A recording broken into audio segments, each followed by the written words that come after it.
Immediately after Israel was established in the promised land of Canaan, it was governed by a system of judges, and God was considered to be their supreme ruler or king. But by the time of 1 Samuel, the people started to demand a human king in order to be like the other nations around them. In spite of God's warnings about this, they persisted with the request, and God obliged.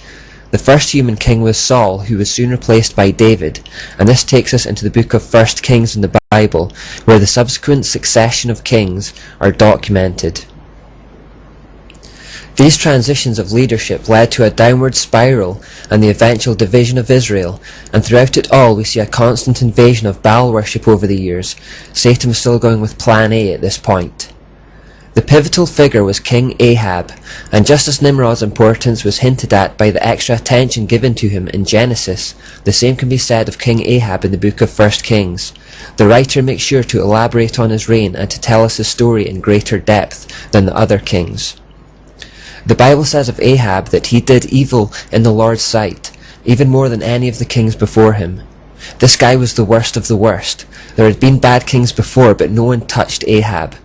Not only this, but he married a woman called Jezebel, who was the princess daughter of Ethbaal, Canaanite king of Tyre and Sidon, and priest of Astarte.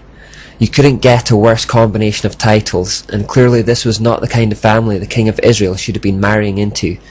For a people that God was intent on keeping undefiled and pure, this marriage would pose significant problems. As expected, soon after their marriage, the pollution began. Ahab established a temple for Baal and an Asherah pole in Israel for his wife's sake. An Asherah pole is basically an obscene phallic symbol, otherwise known as an obelisk. But Queen Jezebel was not content to simply allow the worship of Baal and Asherah concurrently with the worship of Israel's true God. She was determined to eliminate worship of the true God altogether. She embarked on a campaign whereby most of God's prophets were killed, and in their place were installed false prophets for Baal and Asherah. She successfully controlled Ahab, implemented idol worship, and had him build a temple in their honor.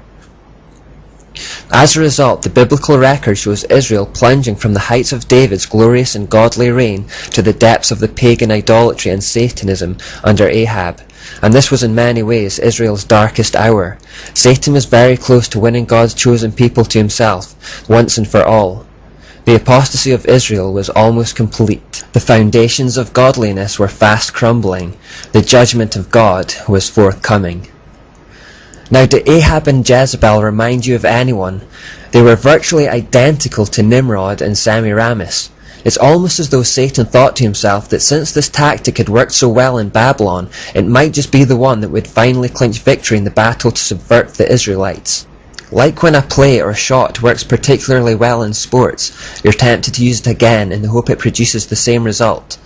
This is what he was doing. He was attempting to create the same kind of structure within Israel that he had created in Babylon, and was hoping the same end would be achieved. Just as Semiramis had risen to power on the coattails of Nimrod, the evil Jezebel wed herself to Ahab and introduced idolatry into their life as an evil religious practice. This was probably not a marriage of love. Rather, it was a spiritual and political affiliation designed to merge two different kingdoms. Just as Semiramis had an insatiable lust for power and would go to any ends to retain it, even killing her husband and plotting to kill her son, we see the same kind of spirit in Jezebel, a lust for power, control, and domination. Given her background in Baal worship, where sex acts and licentious living was exalted as a way to tap into the power of the gods, she would have had no qualms about sleeping her way to the top. Ahab, king of Israel, was completely subdued and dominated by Jezebel. Israel was now full of pagan shrines, filled with priestess prostitutes, servicing the worshippers. The sexual lure was more than the men of Israel could resist. By Jezebel's influence, 10 million Israelites left the worship of God for Baal and Ashtoreth. Only 7,000 people in the entire nation were not swayed by her control. This is how close Satan came to claiming Israel and thus removing the last remaining barrier between him and world domination. God, however, as always, had a man for the job, Elijah. Jezebel had killed most of God's prophets but hadn't managed to get her hands on Elijah yet, and it was he who God used to turn Israel back from the brink.